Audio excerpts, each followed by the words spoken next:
What's going on, beautiful people? The Black Hokage here, aka TBH, and to be honest, I'd like to welcome you guys back to my show, Hokage Thots, the show where ain't no hoes, but we do think out loud here on Apple Podcasts, Spotify, or whatever you choose to listen to this show. Today in which I'm recording is June 27, 2020, and this is the third show in a row. And is that because I love recording every week? Not really. It's because I got advertisers that I have to appease, and listen, man. You know, I like making money, and it was only made possible by you guys out there rating this podcast 5 stars on Apple Podcasts. So do me a favor if you haven't already. Go open your app, Apple Podcasts, go on, search Hokage Thots, and rate this shit 5 stars. It helps move my show up the algorithm, which brings in new listeners, which brings in more advertisers. Now, if you want to personally, financially support the show, you can donate whatever I can't talk. You can donate whatever you see fit by donating to my Cash App at $TheBlackHokage08. If you're watching the video version at youtube.com/TheBlackHokage, it'll be on the top left right there. That's $TheBlackHokage08 if you enjoy the show and you want to hit the Cash App.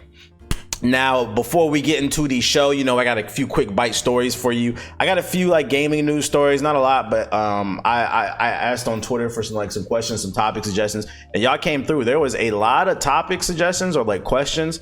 So this is gonna be a very question. I just got some damn white stuff on my fucking lips, bro. Like I'm out here sucking dick. So yeah, I know y'all love the questions, so it's gonna be a question heavy show, so let's get into it with the quick bites. First things first, you guys might have not heard, this is a pretty funny story that I wanted to bring up. Let me switch over to my article shit. Twitch is being sued for $25 million over suggestive streamers. Basically some simp is streaming Twitch for $25 million because there's so many attractive women on Twitch and he just can't turn the fucking thing off. Okay, so a Twitch viewer from California has submitted a civil complaint seeking $25 million in damages from Twitch for exposing them to overly suggestive and sexual content from various female streamers while using the site.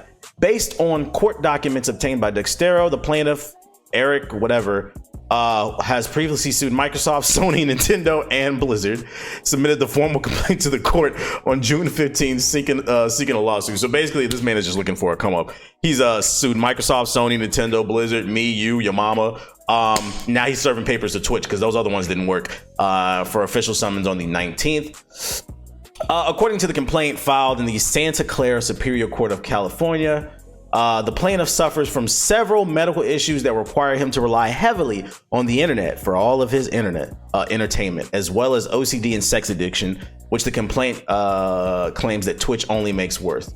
Twitch has extremely exacerbated his condition by displaying many sexually suggestive women streamers through Twitch's twisted programming netcode. I missed that part. This nigga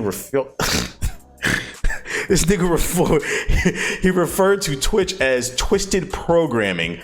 The complaint states it's making it nearly impossible for the plaintiff to use Twitch without being exposed to such sexual content. He says he's following over 700 female streamers and 0 male streamers. According to the complainant, he argues that the site doesn't offer a way to filter streamers by gender. Therefore, he's forced to choose a game or category to watch, with thumbnails showing scantily clad women alongside men. This is such bullshit, bro. First of all, for those of you unaware, gaming is almost split down the middle. From the last time I read, the average gamer is 35 years old because, you know, gamers have grown up since the 80s and 90s. And I think it's women are representing like 49% of the community and 51% is men. So it's almost 50-50. So if you go on Twitch, it's not hard to find a male streamer or a female streamer, no matter what directory you're in. Honestly, I never have a problem. So I don't even understand this whole argument of we need a gender filter. That's bullshit. First of all, you sound like a woman hater that you need a gender filter. I only want to watch men because the women are just so fucking sexy and all this other shit. Also, there are plenty of women. This whole conversation is weird to me. There are plenty of women that he would deem not sexually clad. They are fully clothed. They wear turtlenecks on stream and play Fortnite. There are women like that, so that's a crock of shit. You choose to watch the women who choose to show skin, which, by the way, that doesn't make them a hoe. Like, dudes really do need to get off like I think a lot of things are exaggerated, but I do think a lot of men need to get off this whole argument. Like maybe she's showing a little bit of cleavage because it's hot in her place, and maybe she just wants to be comfortable. Like think about when your dick gets stuck to your fucking thigh. You don't want to be wearing no tight ass pants, do you? You want to wear something. You want to wear some basketball shorts during the summer because it's uncomfortable when your dick gets stuck to your fucking thigh. You just want to be comfortable. It's the same thing with a woman. Maybe she's letting her titties breathe. God damn. Also, I like titties. Who gives a fuck? Anyways, I just don't understand this fucking argument, bruh. In addition, Twitch also takes advantage of the plaintiff and many other sexually addicted viewers by allowing them to subscribe, donate, or pay bits to these women streamers. He continues, Twitch uses this immediate gratification reward system against their sexually addicted viewers, no different than how a casino would. No. This is not how a casino. This is not like a casino. You choose to donate to these women and it gives you a rush and makes you feel like they're your girlfriend or your wife. Or you niggas is weird. You need father figures. You need mentors. This is one of the weirdest fucking lawsuits that I've ever seen. And then he goes on to list all the women that have betrayed him. Amaranth, ST Peach, Jade the Jaguar, Pink Sparkles, Little Chipmunk, Mizzy Rose, Lidity, Pokimane, Velvet 7, Loser Fruit. And in requesting relief, the complaint wants all the streamers listed above permanently banned for violating Twitch's terms of service, along with $25 million. That's another thing that stood out to me in this story. Where did you get that number from, bro? I doubt this dude spent $25 million in donations on these women. Not that he was gonna get it back even if he did, but where did you get that number? How much damage? What the fuck are you talking about, Doug? Listen, man, if anything, what this story proves is fathers, stay in your sons' lives is very important. We got a lot of weird ass men. I always preach that I hate the argument that a lot of dudes make when they say, when it comes to children, they'll be like, I don't want a daughter, bro.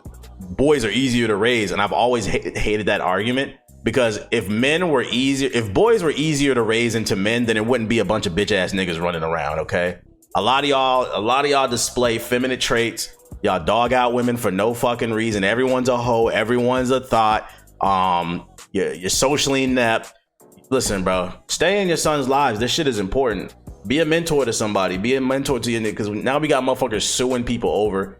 Niggas is suing people over the internet because they're attractive. I've never donated to any of these women. I don't know, man. I don't know. These are dark times we're living in. Niggas is bored because COVID-19. Niggas is fucking bored. That's beside the point. I just wanted to put that out there. I thought that shit was funny. Stay in your son's lives. Other stories. Oh, I wanted to give a quick shout out. Let's move on to something more positive.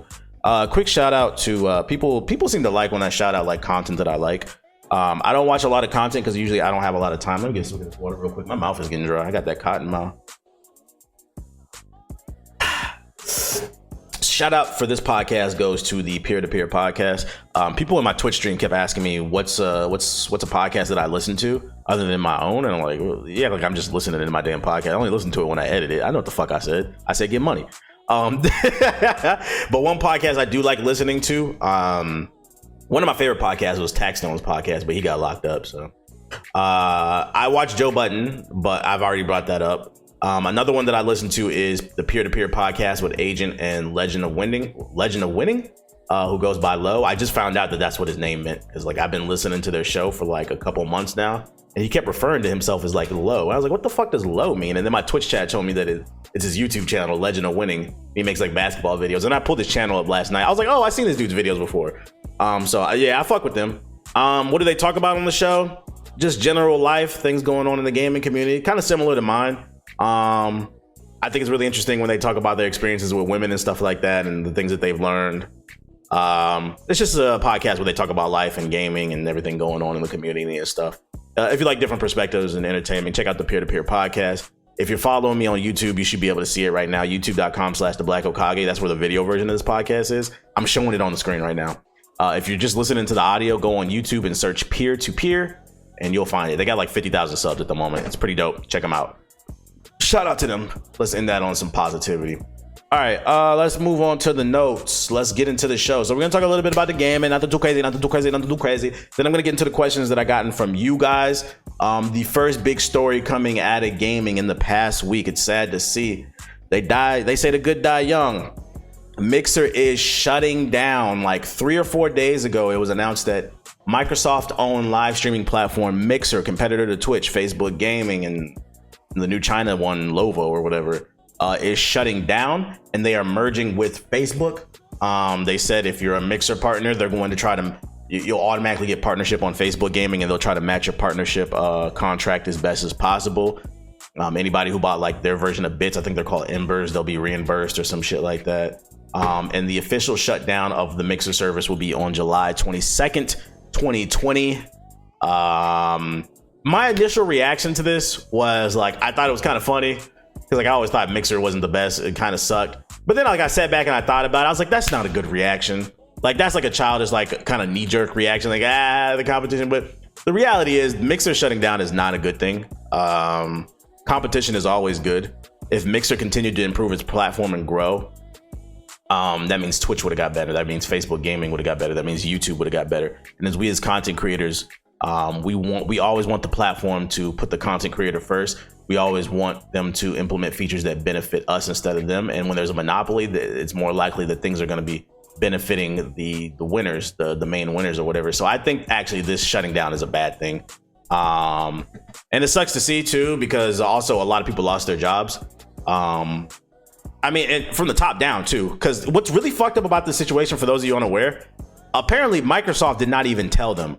The way we found out is the same way they found out, and which was on Twitter. Literally, the official Mixer account tweeted out, "Yo, we're shutting down. Good luck, nigga. Good luck. It's always FUBU."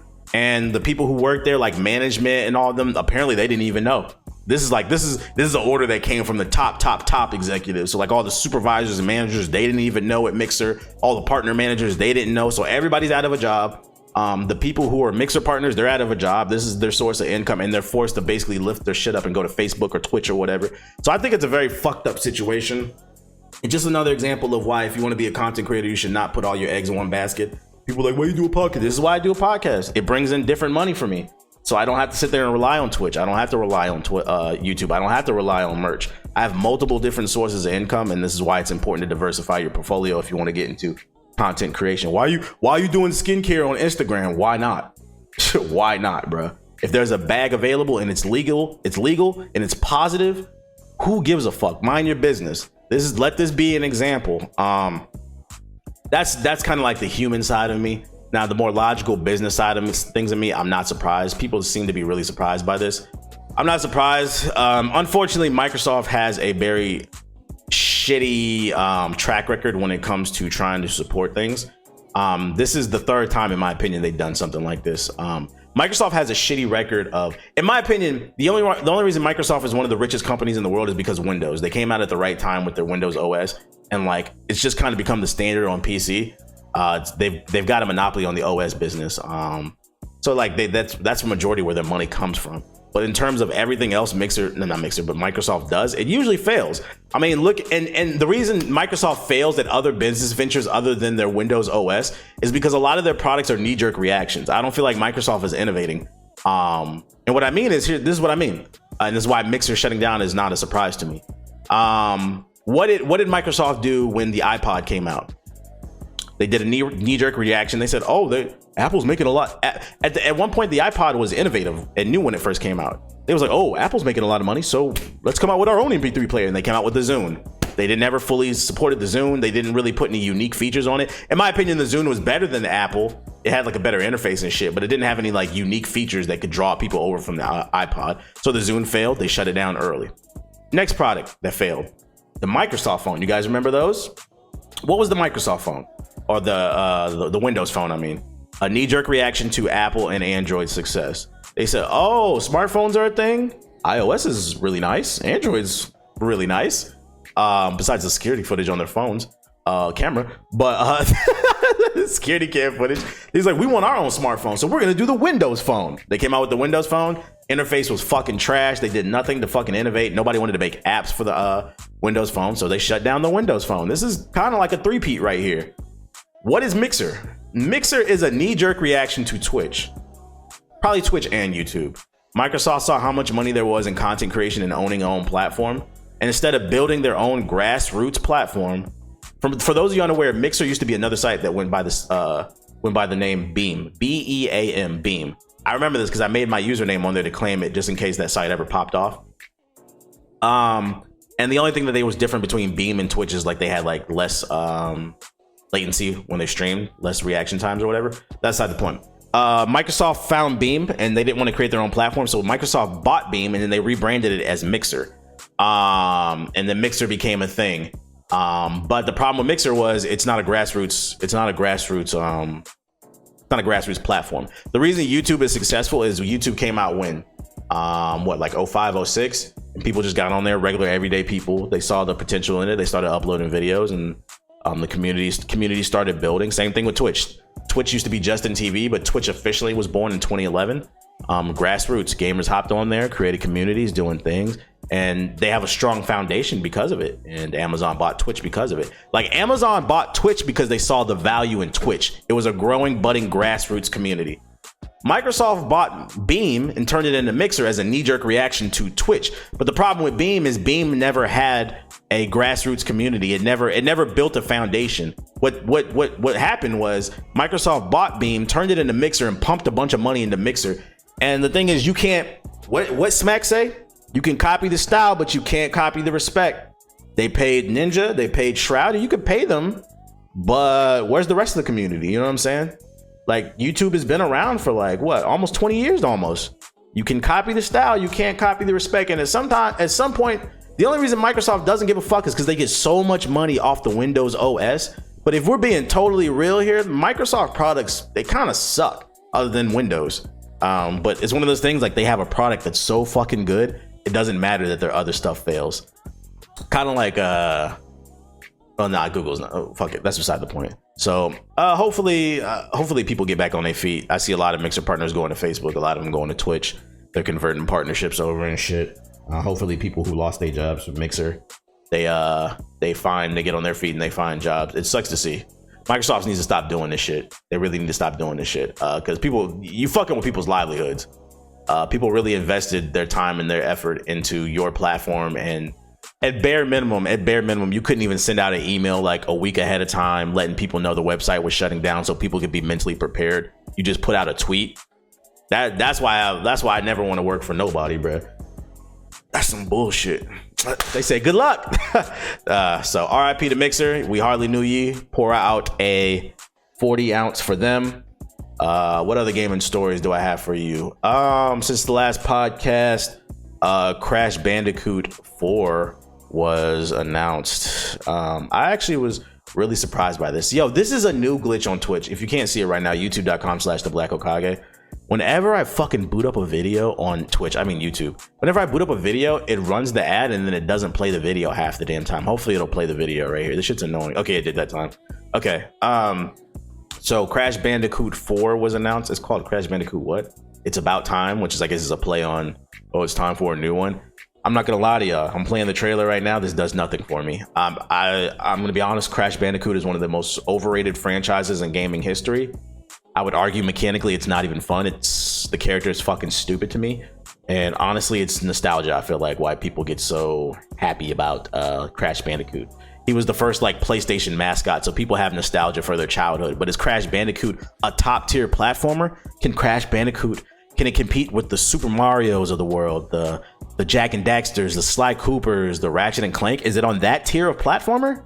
No, it's not. So I don't even get it. Like, this game doesn't look good. I'm gonna be honest to you.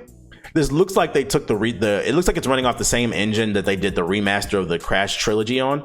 They took that engine. They was like, let's do something else with this engine. And now they're just kind of squeezing whatever they can out of the engine, and they're making Crash Bandicoot 4 out of it. Does the game look terrible?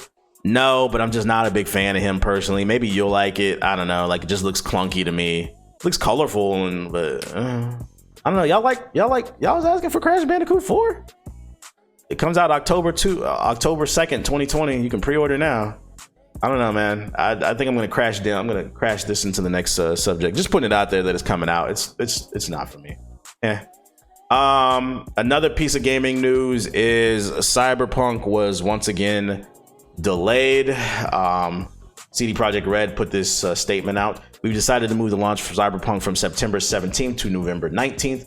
Those of you who are familiar with the way we make games know that we won't ship something which is not ready. Ready when done is not just a phrase we say because it sounds right. It's something we live by even when we know we'll take the heat for it. At the same time, we are fully aware that making such a decision costs us your trust, and trading your trust for additional time is one of the hardest decisions a game developer can make. And despite we think it's the right decision for the game, we still like to apologize for making you wait longer. Our intention is to make Cyberpunk 2077 something that you will stay with for years to come and end. We hope you understand. Blah, blah, blah, blah, blah. I'm not reading all this shit.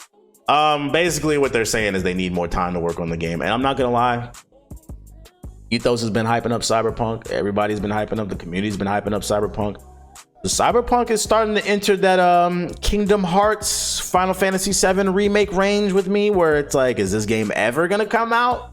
And if it does, is it gonna live up to the hype? Because they keep pushing back the goalpost. And I'm not gonna lie, they keep pushing it back, saying that they need more time to work on the game. From my understanding, the game's been done for like the last year. Like the actual story, the world is put together. They're just polishing the game. That's what they're working on, and they need a few more months. And I can't help but wonder, did they find like a game-breaking bug? Did they keep finding game-breaking bugs, and that's why they keep having to push it back to try to solve the issue in the code or whatever? I'm telling you, if they keep pushing this game back, it's going to raise expectations so high that they're never going to be able to live up to them. And the expectations are already high enough because these are the same people that made The Witcher 3. And I feel like they might be cracking under the pressure. I don't wish failure upon this game. I hope it's good. Especially because they just had a media blitz. They did a media blitz for the game this past week. Not only was it delayed, but journalists got some hands-on time with it. So a lot of first impression videos dropped, as well as they did like a live stream showing off some new gameplay. I'm gonna be honest with you, the gameplay did nothing for me.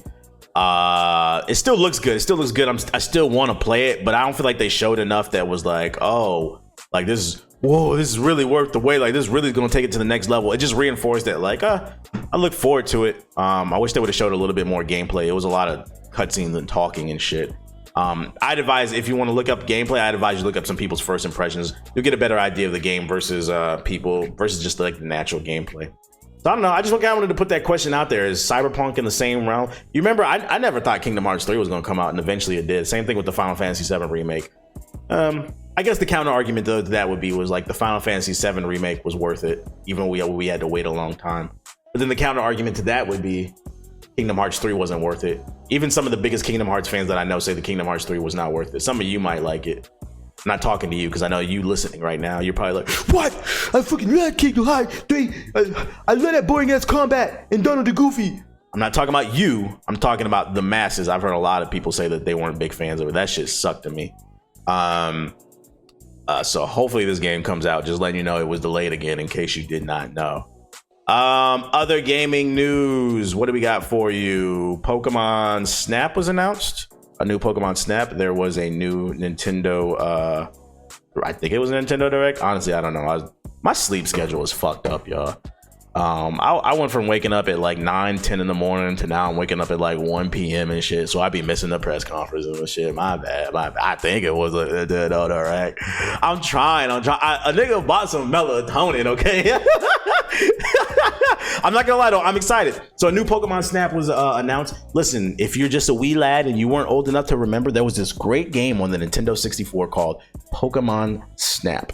And basically it was a game about taking pictures of Pokemon. It sounds stupid as hell, but it was really fun. It was an on-rail shooter, like kind of like Star Fox, where like you played a Pokemon trainer who rode around on this roller coaster, and there were Pokemon all throughout the island and shit, and you had to take pictures of them. And the cooler poses you got, the more points you got. So it became like a competitive thing amongst friends, because you would have to do like certain things, like throw an apple or something at the Pikachu to make them do like break dance and shit, to get the coolest pictures and shit like that. It sounds stupid as hell, but it's one of those games, like it was very relaxing to play, very different, very innovative. Only Nintendo can make a game about a nigga taking pictures, like, and make that shit lit. I can't explain it. It's one of those games you would just have to play for yourself. The only thing I don't like about this announcement, I like the fact that it's coming back, because I've been saying they need to make Pokemon Snap 2, and also they need to make Diddy Kong Racing 2. The only thing I don't like about this announcement is the fact that it's not called Pokemon Snap 2. It's called New Pokemon Snap. Nintendo, can we stop doing this, okay? The marketing on some of your shit is awful. Like when we went from the Wii to the Wii U, that's very confusing for just a casual gamer. New Pokemon Snap? Just call it Pokemon Snap 2. Hopefully 2. Also, this has like a nice story in it. It'd be lit. It'd be lit if they had a co-op mode in this that you could play with friends like online, and you could have an actual, like, it'd be 2 people in the thing and like 2 camera lenses on the screen. Not lenses, but like, you know, like cursors on the screen, and like whoever takes the best pictures, the most points at the end wins. Make it like a competitive aspect. Esports Pokemon Snap. Imagine esports Pokemon Snap. That shit would be lit. The photography community is going crazy. Also, I hope this is supported with DLC and like post-game content. Don't just make it like a story. I feel like this is a game that would be easy to drop like new DLC for, new animations and stuff, because I mean that's really all it's about, trying to get the best animations possible. Sounds stupid as hell if you're young and you don't remember, you're not old enough to remember the original Pokemon Snap. Just take my word for it. This series is fire. I'm not saying that this game will be good, but I did like the original one. It was one of my favorite games as a child. You know what Pokemon game did suck though? Hey You Pikachu. Fuck that game forever. If you don't know what Hey You Pikachu is, back when I was a wee lad, there was this game that came out on the Nintendo 64 called Hey You Pikachu. It came with a microphone. The same microphone that looks like it's on your cheap ass fucking Turtle Beach headset, okay? Shit sucked. You plug the microphone into the N64 controller and you had to shout shit at Pikachu and to make him go on an adventure. That's why it was called Hey You Pikachu. It was like you know Siri on the iPhone? It was like Siri before Siri, but you weren't talking to Siri, you were talking to fucking Pikachu. And you had to make him do like specific things to complete the mission and shit, but the game didn't work because voice commands, it was the 90s.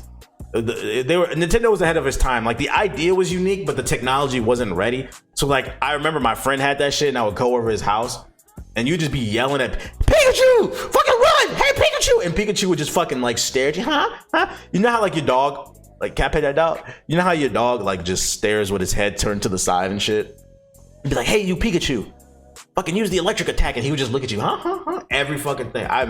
That game was awful. Fuck that game. Why did I even bring up Hey You Pikachu? Probably because I was talking about Pokemon Snap. You know, when I was in high school, I used to occasionally dab a cotton ball with alcohol and then proceed to clean my face.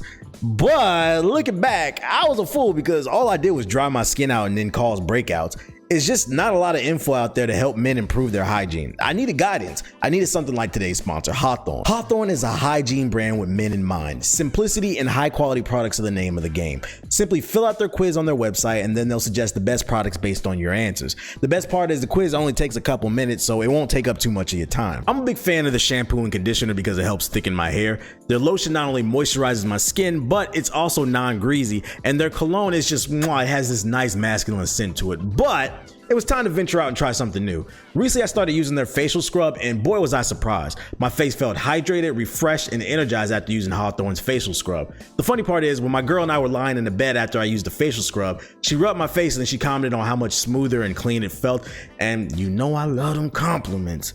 That being said, if you're not a big fan of their products upon receiving your order, know that Hawthorne is a risk-free investment. Hawthorne provides free shipping and free returns. And since Hawthorne is a sponsor of the show, be sure to head on over to hawthorne.co, and that's Hawthorne with an E, and use promo code Hokage at checkout to get 10% off your first purchase. That's hawthorne.co, and use code Hokage at checkout to get 10% off your first purchase at hawthorne.co. And last but not least, what I got on my notes for gaming news to briefly talk about is there is a rumor. So the original rumor was Rocksteady Games was working on a Justice League game. Then the rumor became Rocksteady Games is working on a Batman Court of Owls game, like some Illuminati shit. And now the rumor is Rocksteady's working on a Suicide Squad game. At this point, I don't know what the fuck to believe. The reason this rumor became a thing is because internet domains have been registered. Suicide Squad KillTheJusticeLeague.com, SuicideSquadGame.com, and GothamKnightsGame.com have been registered. So people think there's a Suicide Squad game coming. This is just a rumor. Take it all with a grain of salt. If this is true, hypothetically speaking, I will say, if a Suicide Squad game is real, please have co-op. That's all. That's the only reason I brought this article up. Please have co-op. That would be lit to play this game with your friends, and hopefully it has like a good story. Like imagine like 4 Batmans running around with different like abilities and shit. Although how would that camera work?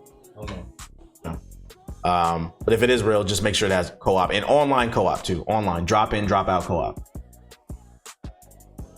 That's all I had to say.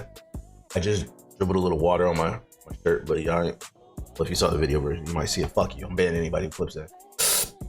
All right, that's all I got for the gaming side of things. We're like the 30-minute mark or something like that. So let's get into the questions that I got from you guys. If you're unfamiliar, if you would like to submit a question for a future episode of Hokage Thots, follow me on Twitter at Mr._I keep it real.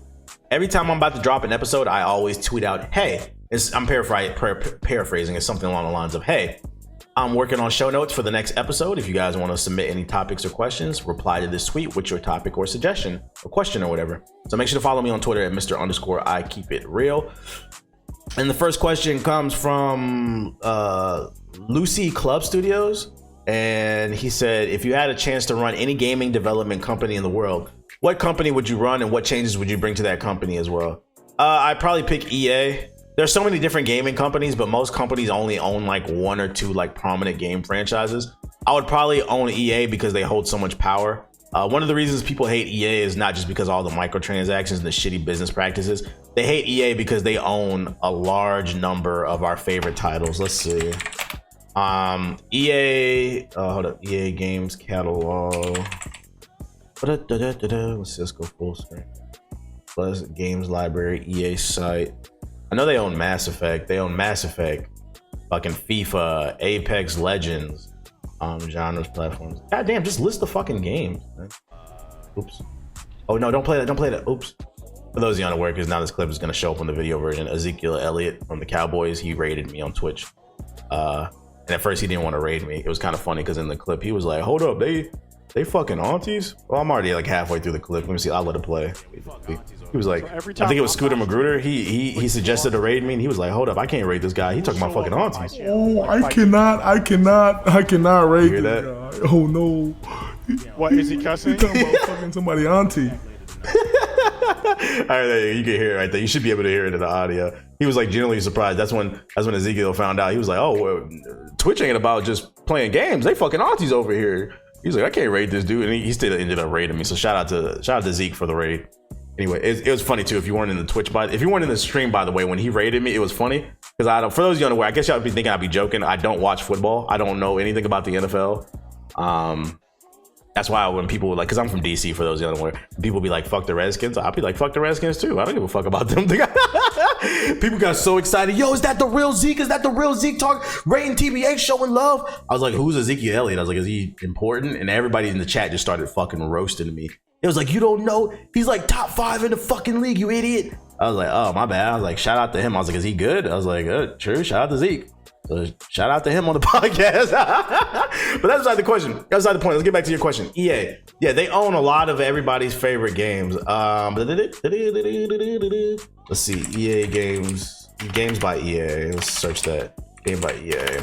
Fucking, I know they own Mass Effect, Apex Legends, Star Wars Battlefront, Battlefield, The Sims, Madden, Need for Speed, Star Wars Jedi Fallen Order, Skate, EA, UFC, Plants vs. Zombies, A Way Out, Dragon Age, Titanfall, NHL. Like, people hate their business practices, but the real reason I feel like they hate it is a combination. Dead Space. They hate their business practices and they hate the fact that they own some of the best games in the community. Crysis, like the list goes on. EA has a serious catalog. So like I would probably try to take helm of EA. And the reason being is I would try to clean up their business practices so they can clean up their image. They don't need to squeeze $1 out of every fucking gamer. So clean up the microtransactions, make no games pay to win. I think microtransactions are a necessary evil. A Sony executive said that like, don't be surprised if the price of games go up in the PS5 and the Xbox Series X era, the next generation of gaming. Because he was like, it's hard to sustain the development costs when we're of AAA games. Like we gotta, at the end of the day, it is a business. I understand everybody wants these high quality games, but it is a business, and these people need to make back their money. So I think personally, microtransactions are a necessary evil in order to keep games at $60. I just don't think it's necessary to make games pay to win. Like, why can't you just make microtransactions about skins? Every game can have custom skins in it. Okay, that's all we need to do. We don't need to do no extra shit. But yeah. Also, with that Sony exec, I think going into the next generation, if I can make a suggestion for if anybody in the games industry who makes games is listening to this, everything doesn't, because he was saying that like the average AAA game takes like $150 million to make. I know Destiny was like 500 million. And he's like, that's not even including marketing. And he was saying the average, like he said, like 20 to 30 hour game takes like $150 million to make if you want the beautiful cutscenes, the unique gameplay, and the music and the voice acting and shit like that. And my question to the gaming industry is like, why does every game have to be like that? Who said that every game needs to be like that? I'm gonna be honest. I'm at a point in my life where I said this a million times. I'm tired of 100-hour games. The only 100-hour game you'll catch me playing is Assassin's Creed. That's the exception because I've been playing Assassin's Creed since I was a kid. I'm not a super Persona fan. I'm not playing Persona 5. I love its OST, but the game's like 150 hours. I'm not playing it. Sorry. So like I don't think everybody's asking for 100-hour games. Like me personally, I think the sweet spot now is like 8 to 20 hours. I'm cool with a game being 8 to 20 hours and being $60. Like, so you guys can cut back on how long games are. We don't need to pad our fucking game. There's a lot of padding in The Last of Us 2. That's one of my criticisms. I'm not done with the game. I'm almost done, by the way. So probably next podcast there will be a Last of Us 2 review. That's one of the problems with that game. There's a lot of padding and unnecessary shit in there, like flashbacks, and I'm like, I think that's one of my biggest criticisms of the game compared to the first one. The pacing is just off in The Last of Us 2, and that's because The Last of Us 2, in my opinion, has more fat than The Last of Us 1. So every game does not need to be 100 hours. Find that happy middle ground. So I would take over EA, change their business practices, put more Mass Effect out. That's the main thing I would do with the company. I feel like that answer was terrible. Anyways, next question comes from Might Be Christian.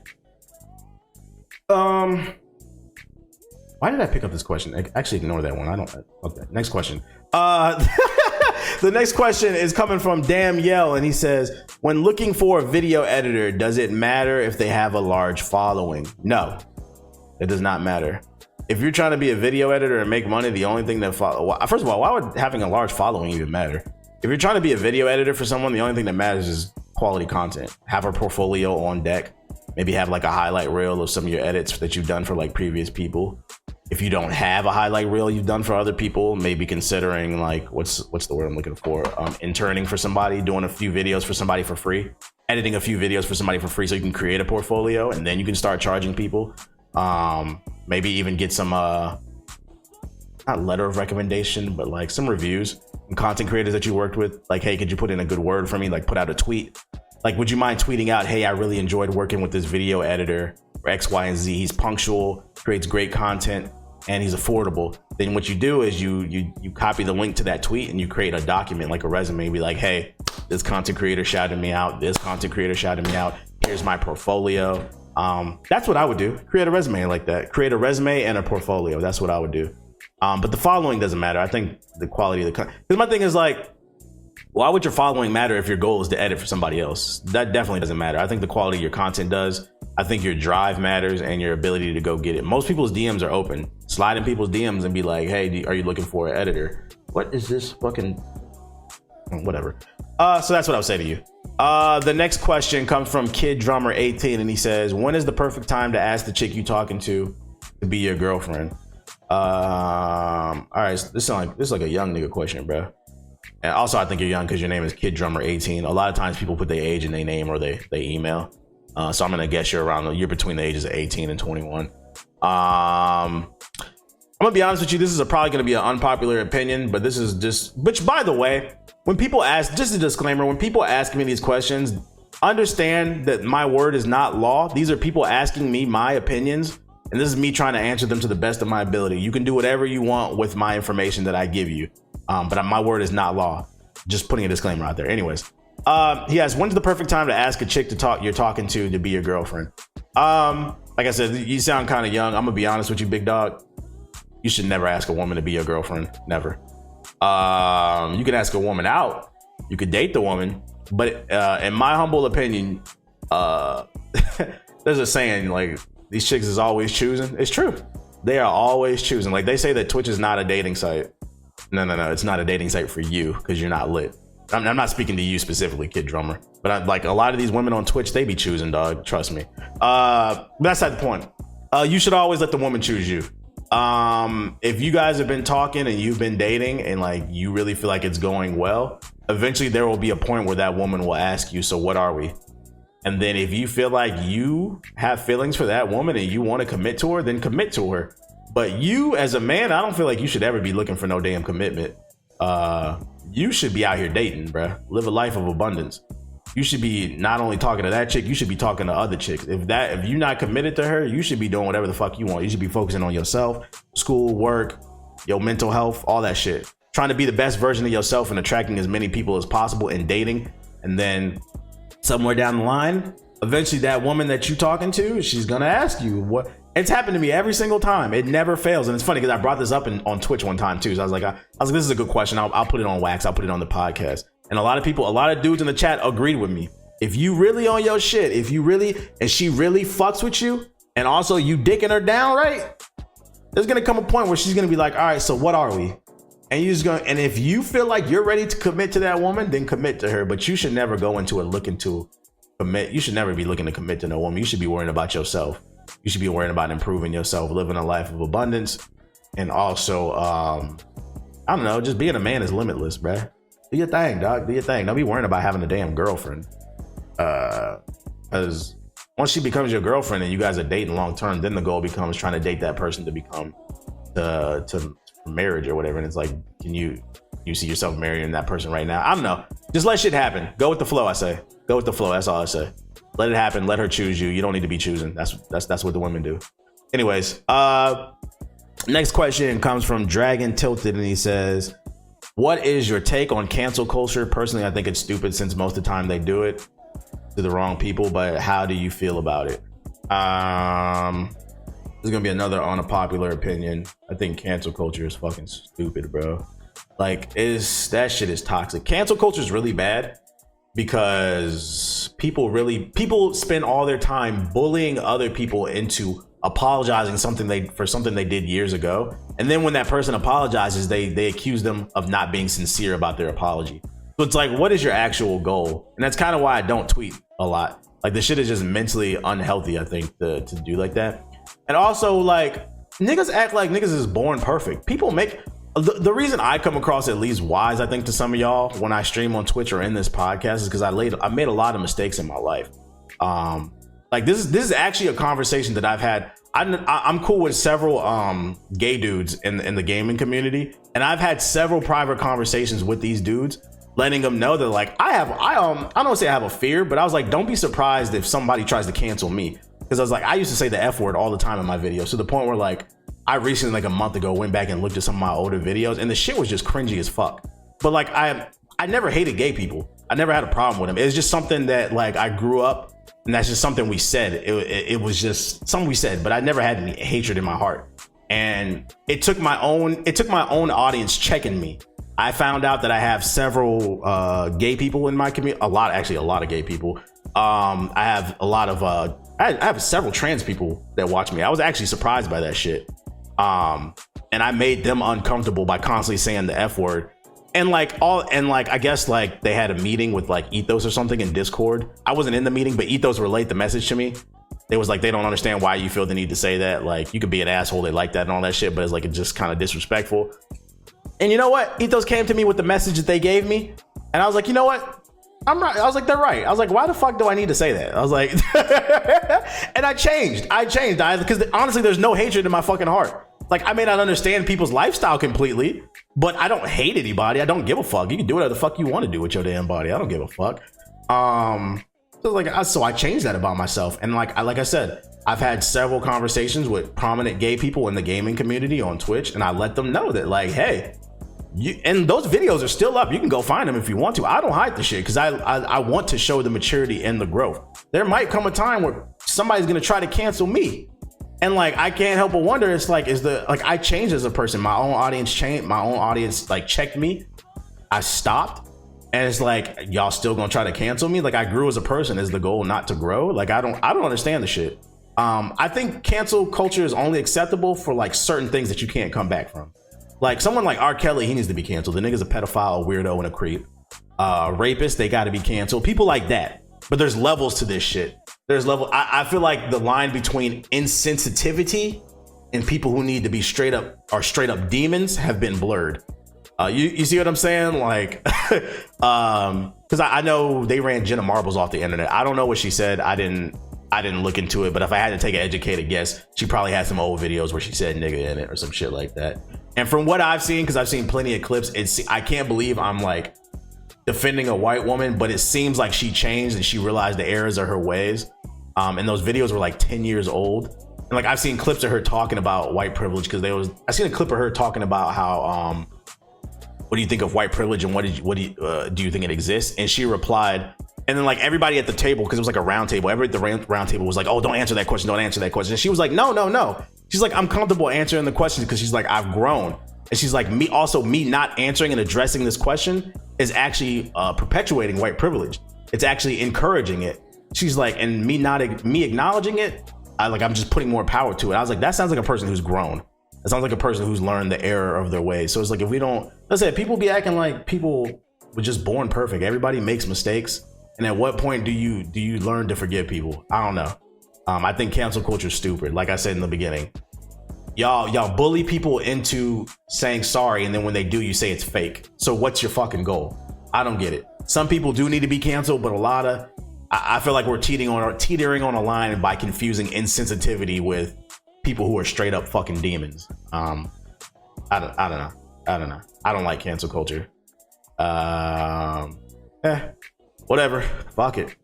That's why I keep to myself. That nigga's stupid. The next question comes from Dead Vice. And he said, TBH, I've been dating a black girl for a year now, and I sympathize with a lot of things that's been going on lately. As a Hispanic man, what are some things that I can do better to better understand the struggle and the history of black oppression? Asking her would come off as weird. Shout out to you, loving on a melanin queen. I think the best answer I can come up for this question is kudos to you for actually trying to understand and being open-minded. But asking her would not be weird because that's your significant other, correct? That's your partner. You're supposed to have like healthy dialogues. That's the only way you can grow. That's the entire purpose of a partnership. Just ask her whatever you think.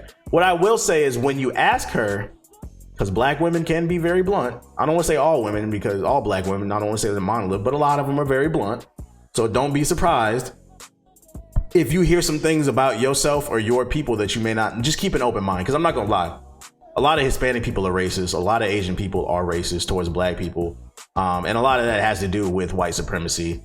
A lot, I think, Hispanic and Asian people have been brainwashed by white folks to hate black people. They use that good, what's the word? Good immigrant. That good immigrant theory. No, not theory. The good immigrant plan on, no, not plan. What's the word I'm looking for? I'll just say the good immigrant play.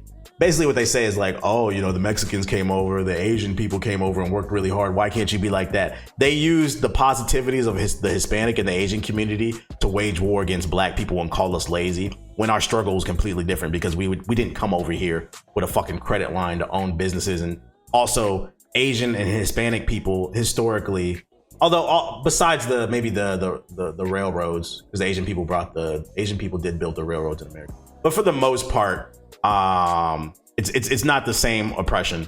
Black people went and fought in wars for this country and came back and couldn't get loans on businesses and homes, versus a lot of Asian people and Hispanic people come to this country and are able to access things that black people still to this day cannot access. Most cities in America are segregated. Like, segregation honestly never ended. Legally it ended, but keep that shit a buck. I've been to almost every major US city in America, and I'm sure a lot of you have traveled too, and don't, because I hate that PC shit. Keep that shit a buck. There's a white side of town and there's a black side of town. Segregation is still real. They just use classism to separate us, and they use the lack of opportunities, but segregation is still a thing. There are exceptions, like the area like the Bay, a lot of Asians, black and white people, they live together. Same thing with New York, a lot of different races live together, but most of the country is very segregated still. So I would say keep an open mind, because you're probably going to hear some things about Hispanic people that you don't want to hear. You might have to learn, like I said, you might have to learn to check your own family, because they might have some racist views on black people. Just keep an open mind and ask her whatever the fuck you want, and keep an open mind. Don't get defensive about the things, because a lot of things are true. Like, I had an Asian friend I was really cool with that I worked with when I was in high school. He was one of those b-boy Asians, so he loved black people, but he told me, he said his dad was racist until he met me. He said that I was the first black person that he ever let in his house because he was always afraid black people were going to rob them. And then he learned from talking to me that like a lot of black people are actually very educated. And a lot of the shit that they show on TV is bullshit. I was like, I know. I was like, it is what it is. I don't know. Just ask her, man. That's your girl. Ask her. I doubt she'll get mad. I actually think she would appreciate it because you're keeping an open mind and you actually want to learn. And then I'm pretty sure she'll start asking you questions about your culture and it creates a dialogue. There you go. Just don't get offended by some of the things she might say about Hispanic people because there's some truth to a lot of Hispanics being racist. But you gotta remember, just because you're not racist doesn't mean your family isn't. That being said, I think she'll like it if you ask questions. Just keep an open mind and create a dialogue. That's how we all learn from one another. And kumbaya. Anyways, next question comes from KD Celine. And he says, what is your view on diversity in esports? Do you think people of color or women are equally represented? Do you see any changes in the future with the social climate that we're in? Are we diversity in esports? No, we're not equally represented. No, not at all. There's not a lot of, I really don't know a lot of black players other than TSM, Daquan, and Myth and Hamlins. I really don't know any other black. That being said, I'm kind of ignorant on esports, so it's kind of hard to, but based off what you're saying, you would agree with me. There's a lack of diversity in terms of people of color and women. What I will say is there probably is some gatekeeping just like anything else in the gaming industry. So it's harder to get in as a person of color. But what I will also say is we also have to make the effort too. A lot of times we're last to things. This is something I said, if you didn't catch my video, back in February, I got to speak on a panel about black excellence in gaming. And that's something, I don't know if I caught it on camera. I don't know if it's in the video because it wasn't on my panel. Yeah, it didn't catch it on camera. Okay. So I spoke on a panel, but there were several panels during that Black History Month thing. And during somebody else's panel, I took the mic and I spoke to add to something that they were saying. And like, I'll put it on wax and say it on the podcast. If you want to see more representation, we're going to have to encourage our black babies. I was like, I see a lot of beautiful black children in the room, I said. And I was like, one thing we got to do as a black community is we got to stop dismissing people's goals and dreams just because it's not the norm. It's a lot of maybe black kids out here that want to get into esports and they really are really good at games, or they want to be game developers because they are interested in that type of stuff. But it's like a lot of us don't come from that type of background or those type of environments, so we're kind of ignorant to those situations.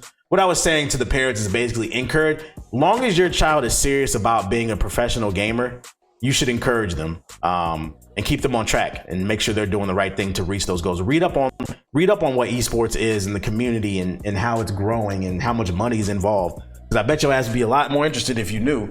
I think we got to encourage our black babies to follow their dreams, because there's other ways to get money. As long as you're doing something positive, who gives a fuck? Who fucking gives a fuck? That's what I would say.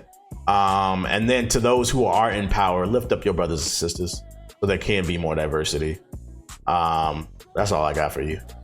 The next one comes from Denmark Arik, and he says, how do you feel about white people voicing black characters? Yo, this was the number one question asked on my tweet when I said I was working on podcast notes. Like 15 people asked me the same question. So for those of you unaware, news came out that a lot of prominent like white voice actors who have been in the industry for like 20 plus years are stepping down. Like the person who voices Cleveland and what's it called? The Family Guy is a white guy.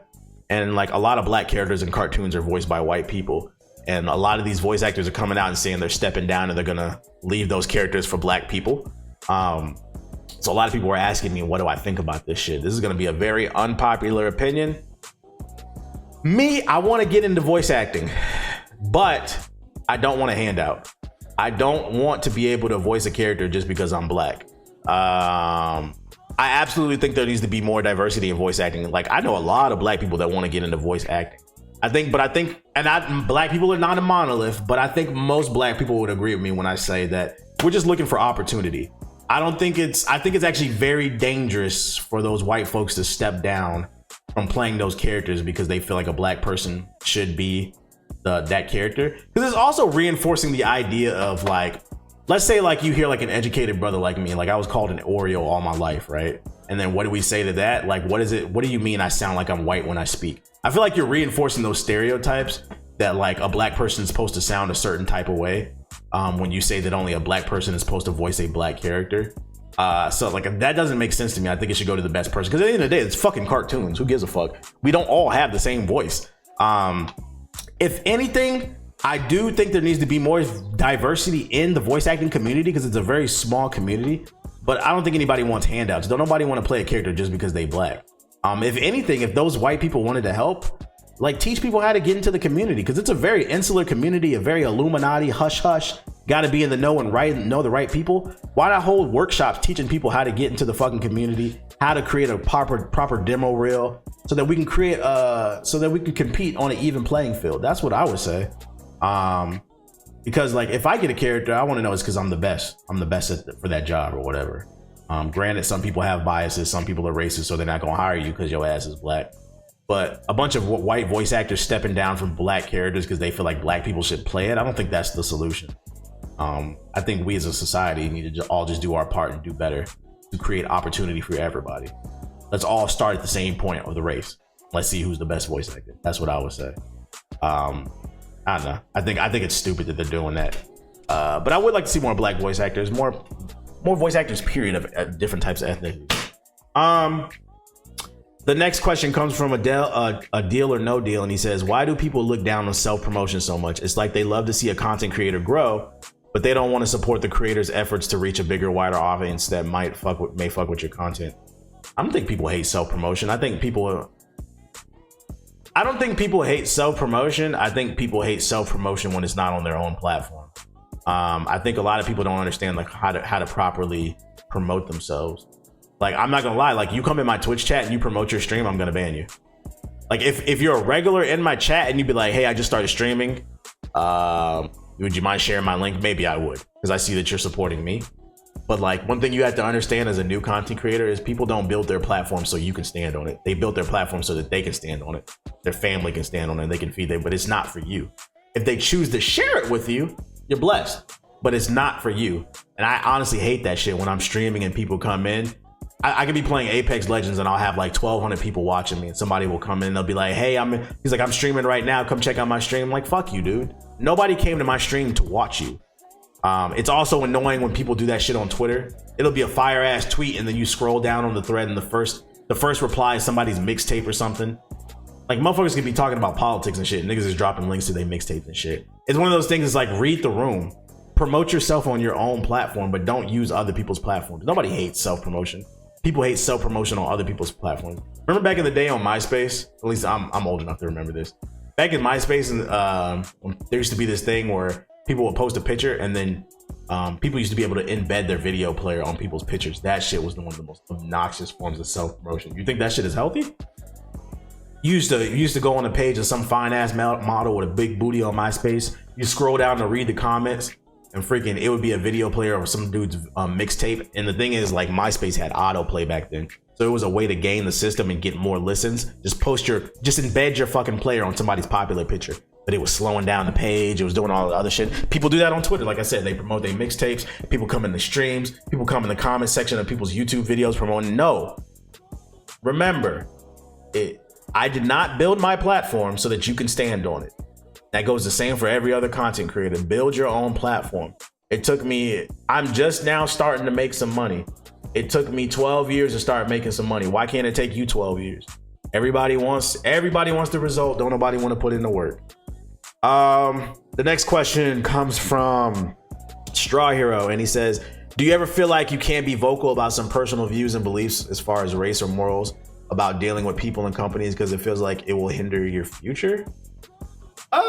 Yeah.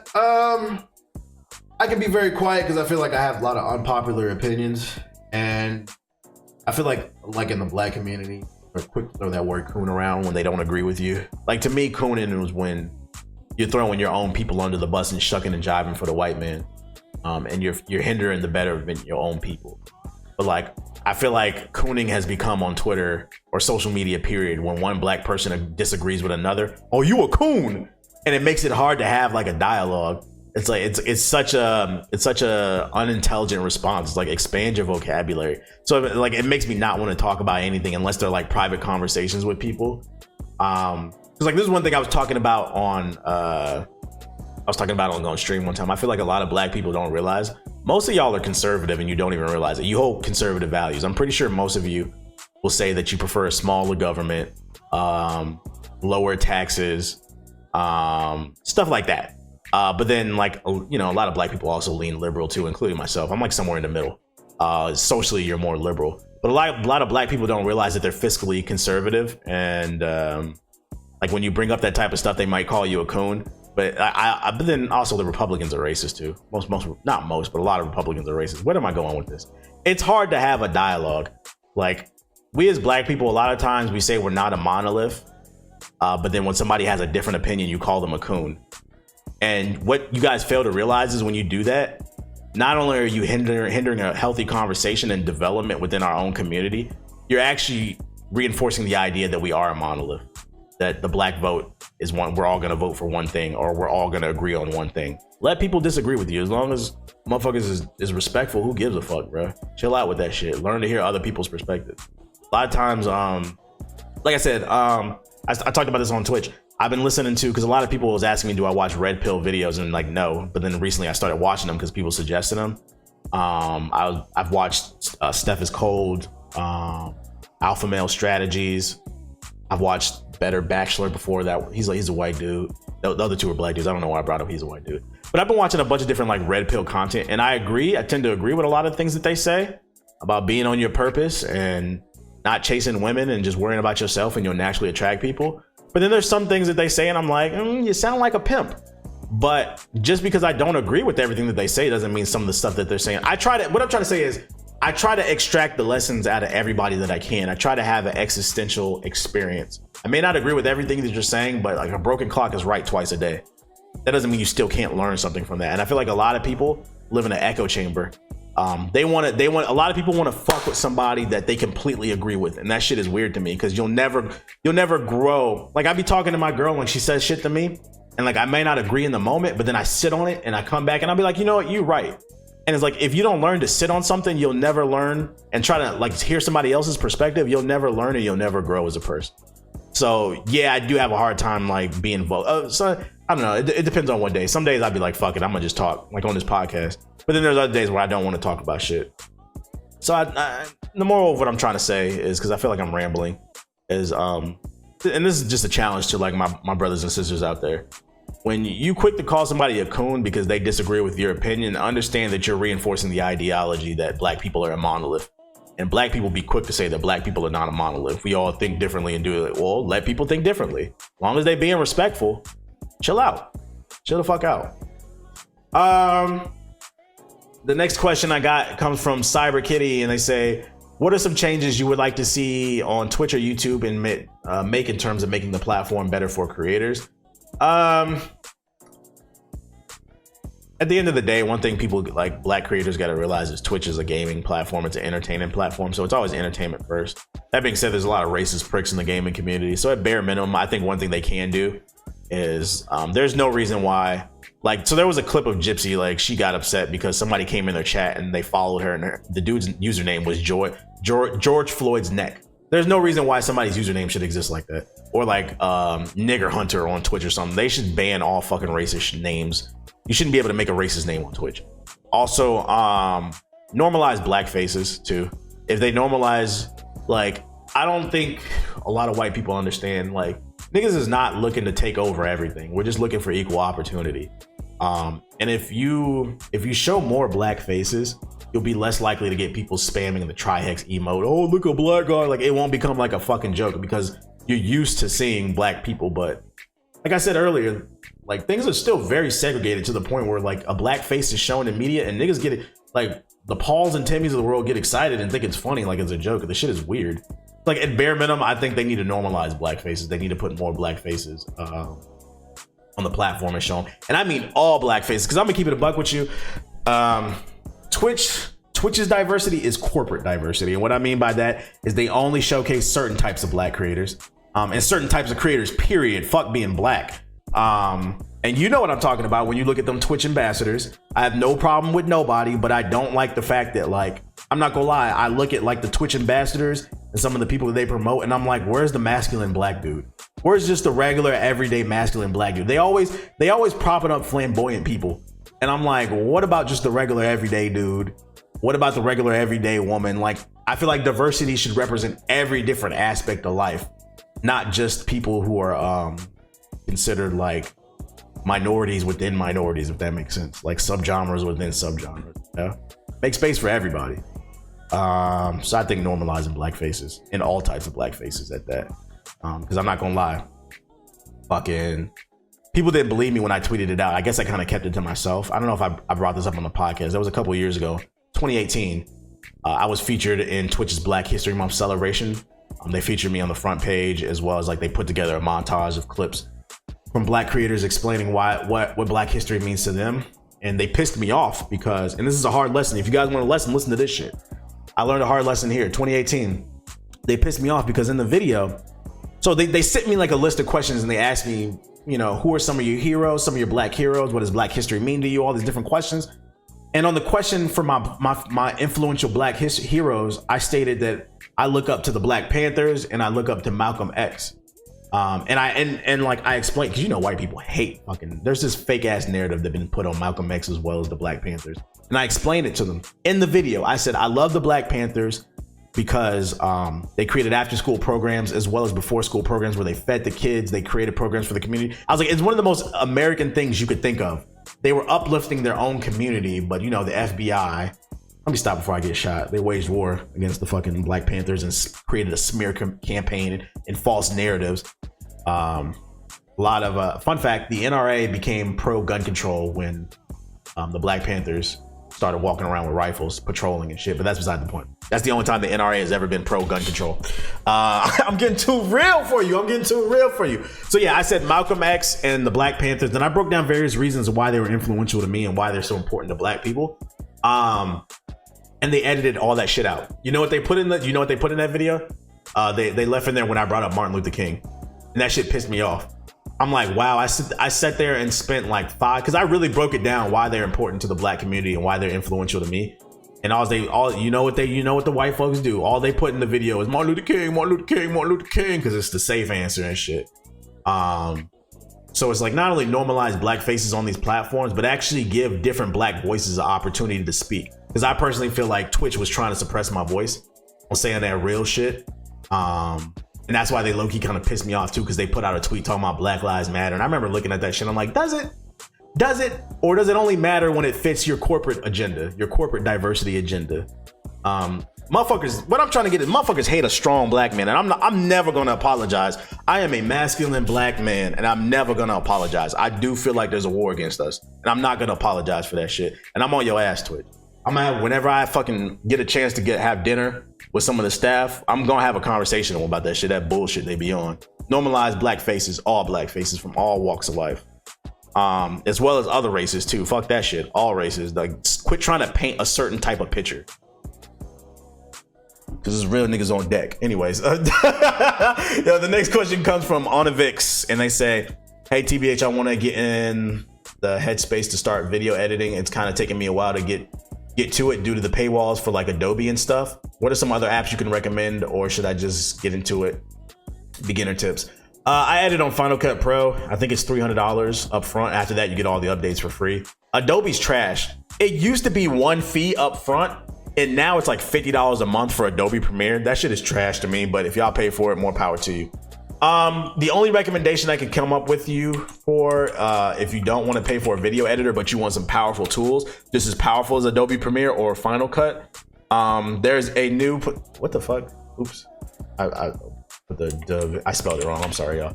DaVinci Resolve. There's an editing program that's becoming a new, I don't want to say a new industry standard, but a lot of people are converting over in the industry. It's called DaVinci Resolve. This software is totally free. I'm showing it on the screen, youtube.com/theblackokage. Totally free. A lot of people who create films in Hollywood are starting to switch over to DaVinci Resolve. It's becoming an industry standard and it's totally free. You get all the powerful tools that the paid services do, but it's free. And this is not for Mac. Oh, wait, is it? It might be. I know it's for PC. Let's see, let's go to download. Oh wait, yeah, so it's for Windows and Mac as well as Linux. And you see it has everything. Fucking multi-user collaboration, stereotopic 3D tools, bunch of different effects, a grain, great film grading, color grading, my bad, film grading, blur, like it gives you all the procession. This is what professionals are using and switching over. But what I will say to you is, you say you want to learn video editing. This is a powerful tool. This is something I told myself I'm going to teach myself to use eventually too. I will say to you, you are diving into the deep end if you try to use DaVinci Resolve. This is not a piece of software that's for beginners. So I would highly recommend that you go on YouTube and watch DaVinci Resolve, like tutorials, or you can go to Skillshare.com/Hokage. You'll get 2 free months. They have high quality courses over there on how to use DaVinci Resolve. But if you want something for free, that's going to give you a lot of power. I would suggest checking out this application. You see, I'm just scrolling through it. You see this shit look powerful, don't it, bro? Anything that I do in Final Cut, you can do in DaVinci Resolve, probably more. The only difference is you don't have to pay for it. So I would recommend checking out DaVinci Resolve. If you're listening to the audio version, it's spelled DaVinci DaVinci Resolve. That's the only thing, a recommendation I know. That there are other, let's look it up, free editing software. There are other free softwares, but none of them are like industry standard type qualities. Here's a list of free ones. The 14 best free video editing software programs. So they recommend OpenShot. This shit looks like trash. I wouldn't recommend that. Movie Maker, fuck out of here. Lightworks. No. Don't listen to this article. They don't know what the fuck they're talking about. I would recommend. See, when they put DaVinci Resolve at number 8. This is how I know this was a good recommendation. You can't see the number right there. There we go. DaVinci Resolve at number 8. This is how I know this is a good recommendation. Those other ones they recommended look like trash software. I've been hearing about DaVinci Resolve for a while. I actually have it on my computer. I opened it up. I can tell you right now, it is powerful. It is a powerful piece of software. But another reason I know this is the right recommendation to make to you is because 8 is my lucky number. And on this article, they recommended it 8th. For those of you unaware, I'm not very superstitious, but 8 is my lucky number because I was born August 8th. August is the 8th month, so my birthday is 8/8. Also, when I played sports, my jersey number was 8. When I played soccer as well as wrestling, total coincidence. I've always been surrounded by the number 8. There's a couple other things, but then I'd be giving locations away and shit. But oh, well, I can give this away too. Also, when I lived in DC, I lived on 8th Street, which I thought was really weird. I lived on the 8th Street. That's not the point. That's how I know this is a good recommendation, because the number 8 recommended. I'm sorry, my superstition came into play, but whatever. Check out DaVinci Resolve. Let's see. 2 more questions. Ozone asks, what got you into wrestling when you were younger? My dad. This is a simple one. My dad. I never actually wanted to be a wrestler. I used to be a soccer player, but once puberty hit me, my body's weird. When puberty hit me, most people, when puberty hits them, they grow like taller. When puberty hit me, my shoulders got wider, and I got like really strong. I'm a very naturally strong person on top of the weightlifting that I do. He was like, "You gonna be a wrestler?" I was like, "I don't want to do that. I play soccer. What the fuck?" He's like, "No, you gonna wrestle when you go to middle school and high school." And lo and behold, I was actually good at it. I only did it because of my dad. 8th grade year, I was county champion, and then in high school, I was ranked in the region as well as the state. Like, I never actually liked wrestling. I was just good at it. And he was right, so that's what got me into it. I got the life lesson I would try to, and I got a lot of really good life lessons out of wrestling. I never enjoyed it as a sport, but I did get a lot of life lessons out of it about hard work and what it means. So I guess if I can give you a moral of the story, is keep an open mind. Just because you feel like it's not for you doesn't mean it can't be for you. You can extract a lesson from everywhere. And the last but not least, Lonely Gamer asks, did you ever make any mistakes on streaming? What were your mistakes? The only mistake I ever made during streaming, I think, is not starting soon enough. If you follow me, so those of you unaware, nowadays, in my opinion, my stream is bigger than my YouTube. Like, my stream is really popping right now. It's growing. But back in the day, like, YouTube used to be more of my focus. And if you've been around since the YouTube days, you know people used to ask me to stream on Twitch when it first came out, but I was adamant. I was like, I'm fuck Twitch. I'm never streaming on that platform. I literally used to remember, I used to say to myself, I was like, why the fuck would I want to sit here and talk to niggas all day and let niggas watch me play video games? Like, I'd rather just edit a video and keep it moving, you know what I'm saying? But eventually I broke down. I changed my mind. I was like, I'll try it. I really haven't I just became a consistent streamer over the last maybe year. I used to stream like once and then disappear for 2 weeks, come back. But I think the biggest mistake that I made in terms of streaming is not starting soon enough. I was very resistant. It's funny too, because this actually goes into the question before when I was telling dude how I got into wrestling. Keep an open mind, because you can learn or you can gain something from something even though you're not into it. Just keep an open mind on new experiences. I can't help but wonder, Twitch TV came out in 2011. I joined 2013, so 2 years later. I can't help but wonder where I would be if I joined Twitch in 2011. Because a lot of people don't know, a lot of the biggest streamers on Twitch, they're big because they were grandfathered in. It's not because they're interesting. They joined the platform right when it first came out, and it was a time investment, and it paid off over time. It has nothing to do with talent. And that's why I be trying to tell black folks we got to get better at trying to predict, trends and hopping on them early, because it pays off. You get what's called being grandfathered in. When you're the only option, people are gonna go to you. But when you have lots of competition, then you have to compete with people and become the best. So I can't help but wonder where I would be if I started in 2011 versus 2013. And it's funny I say that too, because a lot of streamers complain. Motherfuckers been streaming for 2 months. Man, I can't grow. I need 1 million viewers. I need $1 million. Like, bro, you've been streaming for 6 months. You've been streaming for a year. You've been streaming for 2 years. You've been streaming for 3 years. You have not been streaming that long. Chill the fuck out. And you want everything that the people who've been streaming since 2011 got. You should have put in the work back then. The reality is your ass didn't start streaming until you saw it was money involved. People don't want to have that conversation. And that's not a white, that's not a black thing. That's a people thing. A lot of you niggas do not want to be honest with yourself. You started streaming, fuck all that community shit. I do it for my community. You saw it because it was money involved. I don't sit here and lie. I like doing podcasts because, yes, it's a form of therapy for me to sit here and rant and ramble, but I make good money on my podcast too. I like making money. I think the difference is I'm not a complainer and I try to provide a quality product. Niggas is delusional.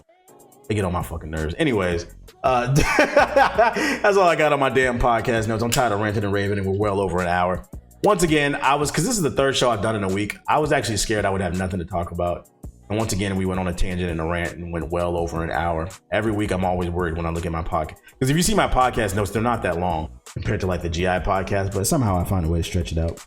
So I'm just patting myself on the back.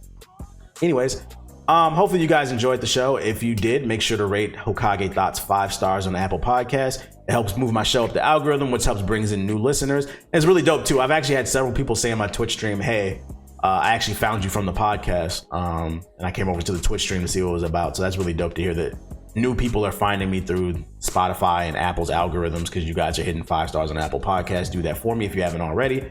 And also, if you want to financially support the show, send your donations over to $the Black Hokage 08. You can send $1, you can send 100, you can send 1,000. It really doesn't matter. I appreciate anybody who financially supports me. If you really fuck with the show and you just want to throw a little something my way, it's $the Black Hokage 08 on Cash App. If you're on YouTube, it'll be right there on the top left to where I'm pointing. Other than that, that's all I got on my show notes. I will see you guys on the next episode of... Oh yeah, thanks for listening too. I will see you guys on the next episode of Hokage Thots.